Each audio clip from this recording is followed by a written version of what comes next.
Un individu a été inculpé le vendredi 3 novembre pour vol en bande organisée, enlèvement et association de malfaiteurs, et a été placé en détention provisoire dans le cadre de l'affaire du cambriolage au domicile de l'animateur Bruno Guillon le 27 septembre.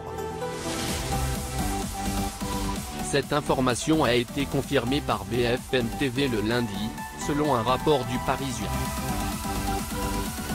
Bruno Guillon, ancien présentateur des Amours sur France 2, a été victime d'un violent homme-jacquin.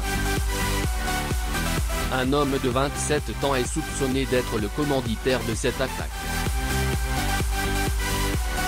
Selon les enquêteurs, grâce aux écoutes téléphoniques, il aurait recruté les 4 cambrioleurs responsables de l'agression. En plus du commanditaire, 2 mineurs âgés de 16 ans ont également été interpellés. Ils ont été mis en examen et placés en détention provisoire. Ces 2 adolescents sont soupçonnés d'avoir cambriolé le domicile de Bruno Guillon à Tessancourt-sur-Aubette, Yvelines, à la fin du mois de septembre.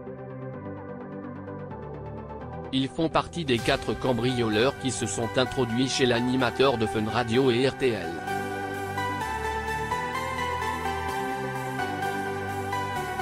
Les accusations portées contre les 2 mineurs comprennent le vol avec arme en bande organisée, l'arrestation, la séquestration de plusieurs victimes et l'association de malfaiteurs. Dans le récit donné par Bruno Guillon aux enquêteurs, il a déclaré qu'un des auteurs l'avait braqué en le tenant en joue, puis lui et sa femme avaient été emmenés dans la chambre de leur fils de 14 ans, qui était présent. L'épouse de l'animateur avait ensuite été ligotée et bâillonnée. Les 4 cambrioleurs ont réussi à s'échapper avec des montres, des bijoux et des sacs de luxe. Cette attaque violente a eu de graves conséquences pour Bruno Guillon et sa famille. Ils ont vécu des moments de terreur en étant confrontés à des individus armés et dangereux.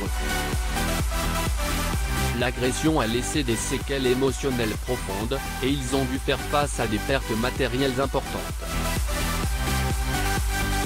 De telles situations mettent en évidence l'importance de renforcer la sécurité dans nos foyers et de sensibiliser à la prévention des cambriolages. Personne ne devrait vivre dans la peur constante d'une intrusion violente chez soi.